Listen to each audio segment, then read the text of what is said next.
네, SEC가 최근에 암호화폐 기업을 내쫓고 있다. 그리고 전통 금융을 끌어들여 온다. 이러이러한 이유 때문에 리플이 소송해서 질 수도 있다라는. 어제 10번 이상 들어왔었어요. 죄송합니다. 노출을 해서 제가. 네, 그냥 우리 와이프도 깨우고 우리 애기도 깨우고 막 빨리 방송해야지 막 이러는데 도저히 눈이 안 들어오는 거야. 안 떠지는 거야. 네. 너무 죄송하겠습니다.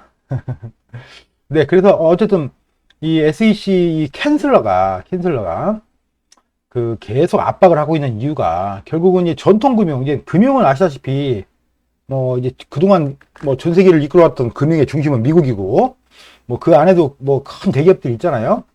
그 중에서 암호화폐 쪽에 관심이 있는 또 일부 진출하기로 했거나 진출한 암호화폐 쪽에 전통적 대기업들, 얼마 전에 ETF 신청을 한다는 블랙락, 위즈덤 트리, 그다음에 진즉에 진출한 피델리티, 이런 대형 회사들이 있는데 또 JP 모간도 있어요. 저기 JPX, JPM이죠. 그걸로 이제는 그 기축통화 비슷하게 하겠다고 하는 JP 모간, 이런 회사들이 있는데, 이제 뭐 대부분의 암호화폐 기업들은 이제 스타트업들이고 또 바이낸스가 주도하는 시장이 너무 크고 미국 입장에서는 꼴보기 싫겠죠, 그죠? 그래서 어떤 미국 캔슬러가 SEC가 가상자산 거래소와 관련 업체들을 그냥 싹 죽이고 전통적인 대기업으로, 뭐 걔들도 필요하다는 건 아는데, 그래서 리플이 질 가능성이 높지 않냐, 뭐 이런 얘기도 있습니다, 여러분.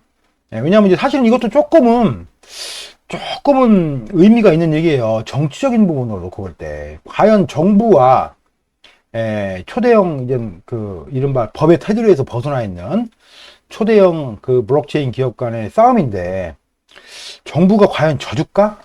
그것도 조금은 여러분 의심을 사야 될 부분이긴 합니다. 그래서 리플이 소송 결과가 만약에 혹시나 불리하게 나오거나 한다면 리플이 또 한 번에 폭락이 나올 가능성도 분명히 존재한다고 봐야 돼요.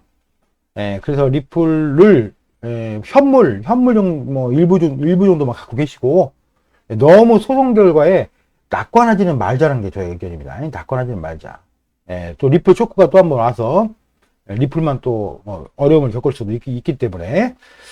네, 그래서 하여튼 이게 뭐 물론 이 사람의 의견이긴 한데요. 근데 저는 상당히 공감이 되더라고요. 상당히 공감이 돼요. 과연 SEC와 이 싸움에서 그 미국 정부가 져줄까? 억지로 판결도 만들어낼 수 있는 게 그거라. 물론 이 사람은 계속적으로 리플이 소송에 질 거라는 의견을 그동안 했다는 거죠. 그리고 아시다시피 유럽 내에서도 뭐 여러 가지 바이낸스에 대한 조사와 광범위한 정보 수집을 하고 있다, 뭐 이런 것들. 네, 물론 반대측 입장도 있어요. 그 리플 쪽에 이제 우호적인 변호사는 거꾸로 이런 그 SEC가 이지를 하면서 시장에 어떤 질타를 받고 있는데 거꾸로 캔슬러가 축출될 것이다, 이런 얘기도 있어요. 근데 이게 어디까지나 리플 측 변호사니까, 그러니까 이건 뭐 팔이 안으로 굽는 거라.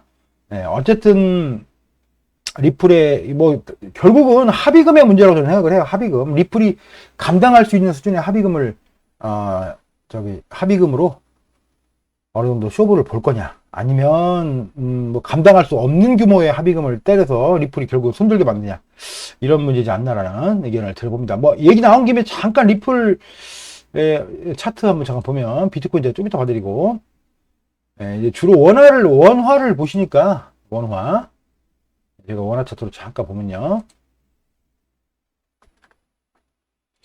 네, 그래서 어쨌든 이제 소송 결과에 대한 부분들, 이런 부분을 여전히 대기하고 있고요. 잠깐만, 이게 왜 다운됐죠? 잠깐만, 여러분. 됐네요. 소송 결과에 대한, 제가 지금 여러 차례 여기서 매수 의견을 들었고, 제가 정확히 찍어드린 자리에 다 맞고 올라갔어요. 이게 자클리하게. 물론 저는 좀 보수적으로 말씀드리다 보니까, 상단에서 항상 조금만 사야지. 뭐 요건 지우고, 요렇게 다시 보면. 그래서 만약에 리플이 소송 결과에 따라서 소송 결과가 조금이라도 유리한 쪽이 나온다면 뭐 당연히 우위를 튀는 건 뭐 당연한 사실이고, 그래서 리스크를 조금 관리를 해야 되는 거 아니냐. 리스크를 조금 관리해야 되는 게 아니냐. 이런 생각이 좀 듭니다. 뭐, 리플이 빠진다고 해서 다른 종목이 다 빠지거나 그러진 않아요. 혹시나 리플만의 문제이기 때문에. 그래서 만에 하나, 그러니까 리플에 너무 소송 결과에 확신을 갖고, 현물을 몰빵을 친다든가, 또는 뭐 CD의 대부분을 미리 담궈 놓는다든가 이런 거는 여러분, 조금은 지금부터는 조심하셔야 된다. 원래 리플을 사고 싶은 자금의 한 30% 정도만 사고요. 혹시나 뭐 리플이 또 소송 결과에 따라서 뭐 이질을 또 해버린다. 혹시나 이런 일이 없기를 저는 바랍니다. 근데 또 세상 일을 모르는 거잖아요, 여러분, 그죠? 근데 그런 일이 벌어졌을 때 대응할 수 있는 자금을 반드시 확보를 해놓으셔야 된다. 이 말씀을 드리죠. 우리 아시다시피 2년 반 전에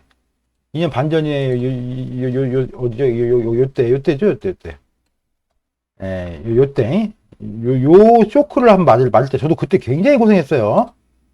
갑자기 SEC가 리플을 제소하는 바람에 이제 한마디로 그때 우리가 하여튼 잘 먹다가 여기서 한번 싸대기를 맞았죠. 이렇게.